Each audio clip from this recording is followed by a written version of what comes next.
I'm Tyson Yunkaporta. I work as a senior research fellow at Naikiri at Deakin University. Yeah, within a cheeky little lab called the Indigenous Knowledge Systems Lab. I think Indigenous knowledge takes a lifetime to learn. So in childhood, you tend to get fragmentary bits of lore and story. Nana teaching me how to make spears out of grass tree stems. But that was a long time ago when they weren't called grass trees. They had a kind of a racial slur name. You don't drop into the world fully formed as a decolonial scholar. So I became a scholar in around 2009 when I finished my doctoral thesis on Australian Indigenous pedagogies, which produced a framework that's used in a lot of places still today. So I work a lot with Indigenous systems knowledge. When people say they want to platform Indigenous knowledge as a way to help with sustainability issues globally, as a way to resolve the complex crises afflicting the world, then you need Indigenous systems knowledge. So I've kind of branched out into lots of different areas of science and economics and things like that. In our lab, we're all people, scholars and change-making operatives in the world who have spent decades trying to decolonize institutions, disciplines, systems, organizations, and even decolonize ourselves towards, Indigenous sovereignty. Yeah, we're focusing on those practices of making the boundaries around cultures, ethnicities, families, genders, nations, indigenizing those borders into places of kin-making, places of trade, of ritual, of ceremony, of celebration, of coming together, of creating new things, and new ways of being, natural systems and cultural systems.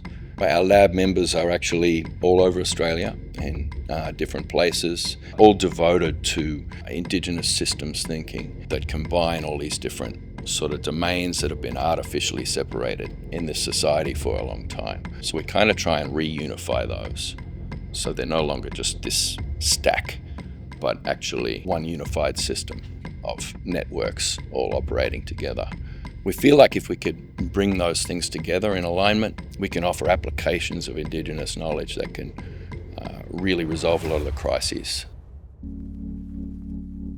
So the solutions to most of our global crises, including climate change, authoritarian movements, everything, disinformation, so all of the big crises of our time can be resolved through different border work. Border work is about the cultural protocols and processes that are used to enforce or delineate boundaries and either facilitate inclusion or demand exclusion of outsiders. It's how identities are formed. And if you're forming identities with fluid, open, semi-permeable borders, you end up with diverse, vibrant, abundant cultures and economies. But if you're slamming iron borders around things like what is a family, what is a woman, what is Indigenous, what is civilized, all of these things, if you have boundaries around those things that are iron and expansive, aggressive, that's crappy border work that's pretty much destroying everything. Boundary violation is a massive part of colonial cultures when they're in decline. They always retreat into fascism. They always retreat into harsher and harsher ways of identifying minorities and excluding them, in order to somehow try and cement their identity and their economy in a closed system. Closed systems don't do well in creation. When people started separating the idea of nature and human as different realms, this caused a problem because the signals of the land, nature, climate, they were no longer aligning with the signals of human economies, governance. These aren't separate, they're supposed to be one thing. So your methods of thinking, way of exploring and understanding the world, that came out of alignment with reality. One of the biggest crises that we've been really exploring and researching in the lab is the post-truth crisis. Misinformation and these social imaginaries that have come out of these narratives that people have put together of conspiracies about good versus evil, that has caused massive shockwaves of disruption throughout the world.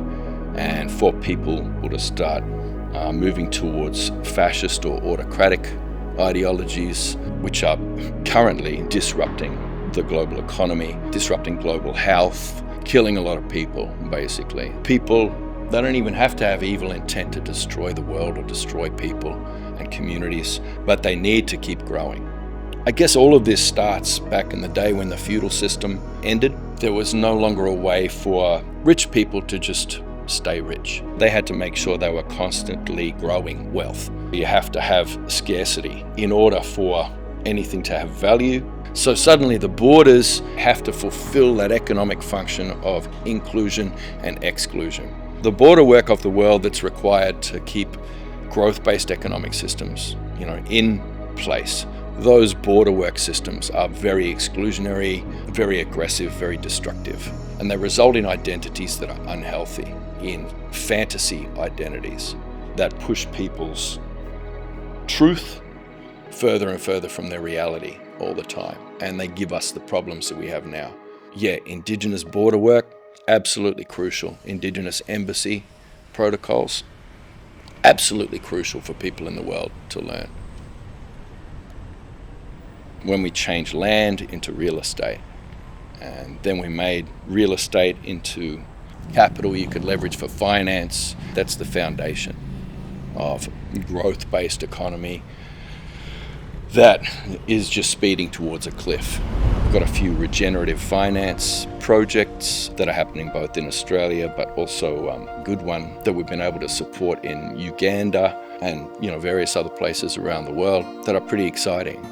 Trying to reimagine what real estate could be if you can change real estate back into land in a way that creates abundant economies, but also communities of care. Then you're resolving a lot of different crises in one go. Economic instability, socioeconomic precarity, unpaid, labor of mostly women in the world, community health, welfare issues, all of these things could be resolved, at that one leverage point when we go around to different conferences, nationally and internationally, to sort of spread these ideas and to connect up with other Indigenous groups. I've met with the Swiss Bank, the Melinda Gates Foundation, try and grapple with these problems and co-design sort of solutions and new financial mechanisms that sort of move towards regenerative finance. Ceremony is important because it puts you in that state, in an altered state where you can accept the notion of fluid boundaries as sites of increase, of places of kin making.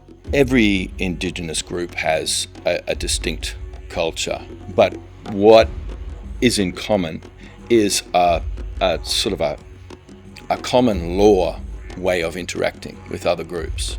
When we sit down together and we recognize each other because we have that same common law practice of how we negotiate boundaries. We negotiate these as generative spaces of relatedness, of strengthening connection and relatedness, but not just strengthening it, but complexifying it and creating new knowledge. This happens all the way around the world. Ceremony, especially embassy as ceremony, like ritual embassy, ceremony that we do together with those who are different from us. This is the key. This is what an Indigenous notion of increase, ritual increase is all about. So we don't have growth-based economies, we have increase-based economies.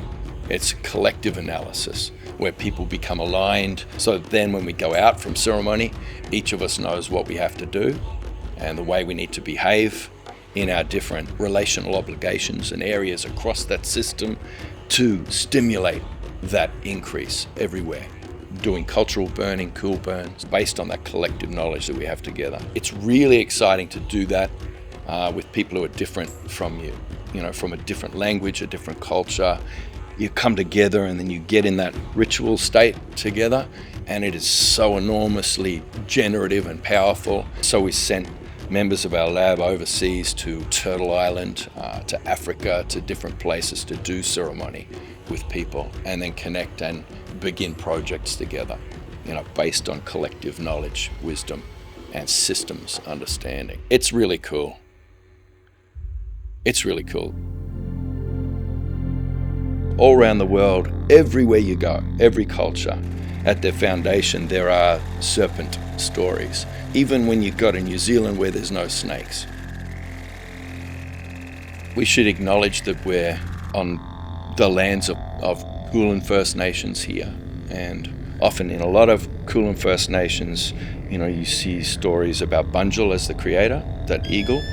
But then he has a relative as well, a co-creator that's in the land, which is a serpent. It's got lots of different names, but it often sounds like Mindy or Mindihi,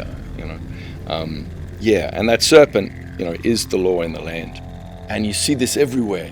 If you're Hindu, you know about the Garudas as the birds flying, and then you know about the Nagas, that foundational serpent.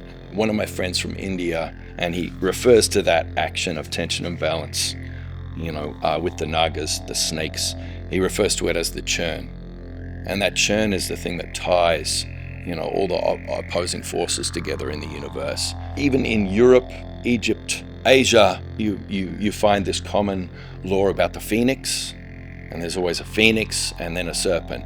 That same interaction. There's always that relationship happening above and below with the serpent and the bird. And a lot of the serpents will combine. Amaru in South America, he is sometimes in a feathery serpent form, but the main thing that he does is he connects those different realms of being, connects all the different layers of creation and reality, from that deep, dark, unconscious, through the murky subconscious, to this terrestrial agreement on reality we all have together, and then up into these other realms. The serpent it's usually neither positive, negative, or neutral. It's none of those things. It can destroy things arbitrarily, but I guess it's mostly about balance, and it's mostly about maintaining fluidity between arbitrary designations that want to make the world into things, objects. Edges bleed, and they're supposed to. Things migrate, things flow, systems interact, and that's what the serpent law does. It helps us to be like that, to recognize ourselves as processes rather than objects. And if you're making your relationships based on that understanding that the snake, that wisdom that the serpent brings, that's where that phase shift happens. That's why the snake's so important. We all need to share our snake stories with each other.